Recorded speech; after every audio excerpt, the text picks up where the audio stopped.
Assalamualaikum warahmatullahi wabarakatuh. Perkenalkan, saya Azad Aziz Dan saya Ahmad Yasir, kami dari SMA Transense Muhammadiyah Sragen yang akan mempresentasikan penelitian kami yang berjudul Analisis penyebaran penyakit tuberkulosis di Indonesia menggunakan model Sustainable Vaccinated Infected Recovery. Kita mulai dari latar belakang.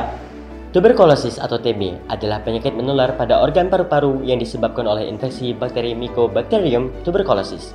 Penyakit ini ditularkan melalui bakteri yang menyebar di udara dalam bentuk percikan dahak atau droplet, dikarenakan batuk, bersin, maupun meludah.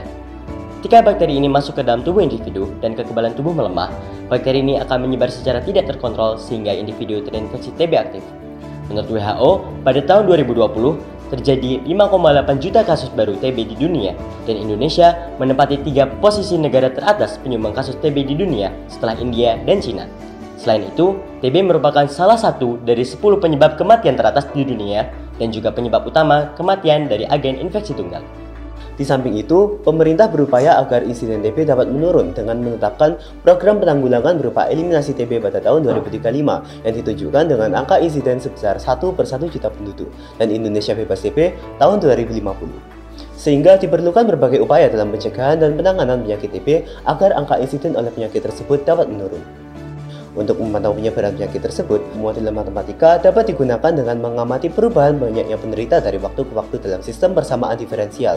Model matematika yang sesuai dengan penyebaran penyakit TB ini adalah model SVIR atau Susceptible Vaccinated Infected and Recover, dikarenakan adanya vaksinasi pada pencegahannya. Model SVIR ini dapat digunakan untuk menganalisis kasus penyebaran TB di Indonesia dengan harapan menjadi solusi penyelesaian penyebaran TB serta terwujudnya eliminasi TB tahun 2035 dan Indonesia bebas TB tahun 2050. Berdasarkan uraian dari latar belakang, maka didapatkanlah 3 rumusan masalah, yaitu yang pertama, bagaimana menurunkan ulang model SVIR pada penyakit TB. Yang kedua, bagaimana hasil penerapan model dalam kasus penyebaran TB di Indonesia. Serta yang ketiga, bagaimana analisis penyelesaian model terhadap program penanggulangan TB di Indonesia. Berdasarkan rumusan masalah, maka diperolehlah tujuan penelitian sebagai berikut. Penelitian ini dilaksanakan pada bulan Juli hingga Oktober 2022 di SMA Transense Muhammadiyah Sragen. Jenis penelitian ini adalah penelitian deskriptif dengan pendekatan kuantitatif. Data yang digunakan merupakan data sekunder dari studi literatur beberapa laporan lembaga, diantaranya Profil Kesehatan Indonesia yang dikeluarkan Kementerian Kesehatan Indonesia, Global Tuberculosis Report yang dikeluarkan oleh WHO, dan data demografi Indonesia yang dikeluarkan oleh World Bank.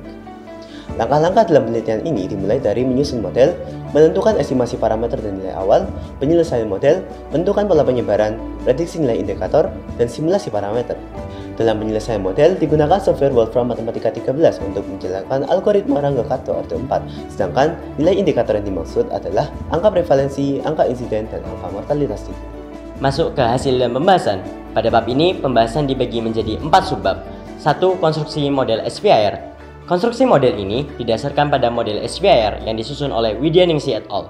Populasi dibagi ke dalam 4 kelompok, yaitu kelompok individu yang sehat tapi rentan atau S, kelompok individu yang tervaksinasi atau V, kelompok individu yang terinfeksi atau I, dan kelompok individu yang telah sembuh atau L. Diagram dinamika populasi pada kasus penyebaran TB ditunjukkan pada bagian berikut. Dari bagian tersebut dapat dikonstruksi kembali menjadi model SVIR yang ditunjukkan pada sistem persamaan berikut. 2. Estimasi parameter dan penyelesaian model. Data tahun 2004 sampai 2018 digunakan untuk estimasi parameter model, sedangkan data tahun 2019 sampai 2020 digunakan untuk mengukur keakuratan model. Berdasarkan data, didapatkan nilai parameter sebagai berikut. Nilai parameter tersebut disubstitusi pada sistem persamaan awal dan ditentukan penyelesaian serta keakuratannya. Data yang dibandingkan dengan pengukuran akurasi adalah banyaknya individu S, V, I, dan R. Didapatkan bahwa mutlak error relatif untuk masing-masing kelompok bernilai kurang dari 5%, sehingga model tersebut cukup akurat untuk mengetahui pola penyebaran penyakit TB di Indonesia. Grafik pola penyebaran penyakit TB di Indonesia ditunjukkan pada gambar sebagai berikut. 3. Prediksi angka prevalensi, angka insiden, dan mortalitas TB di Indonesia. Mengingat adanya program penanggulangan TB di Indonesia berupa eliminasi TB pada tahun 2035 dan Indonesia bebas TB tahun 2050, pemerintah menyusun indikator dampak penanggulangan penyakit tersebut, yaitu angka prevalensi atau AP, angka insiden atau AI, dan angka mortalitas TB atau MTB. Prediksi AP, AI, dan MTB pada tahun 2020 hingga 2035 dapat ditentukan melalui persamaan yang telah ditentukan, sehingga didapatkan prediksi ketiga indikator tersebut sebagai berikut.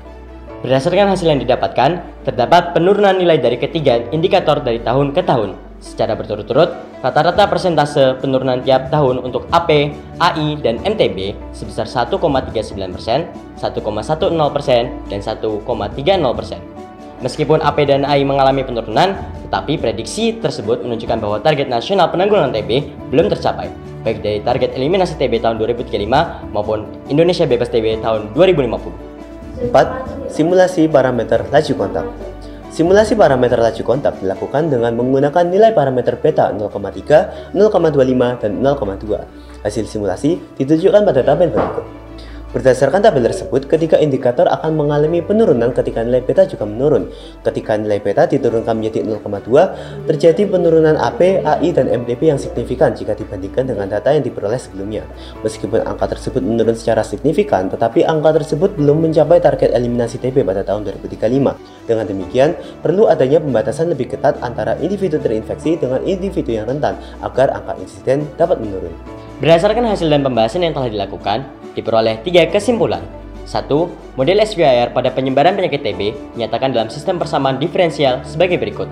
2. Berdasarkan nilai mutlak error relatif penyelesaiannya yang kecil, maka model cukup akurat untuk menentukan pola penyebaran TB di Indonesia, sehingga diperoleh penyelesaian model sebagai berikut. 3. Proyeksi 3 indikator penanganan TB di Indonesia menunjukkan penurunan dari tahun ke tahun. Akan tetapi, hasil tersebut menunjukkan bahwa target eliminasi TB tahun 2035 dan Indonesia bebas TB tahun 2050 belum tercapai. Berdasarkan hasil simulasi parameter laju kontak, diketahui ketiga indikator mengalami penurunan yang signifikan, tetapi juga belum mencapai target.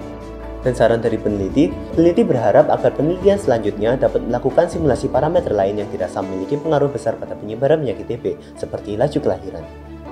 Sekian dari kami. Wassalamualaikum warahmatullahi wabarakatuh.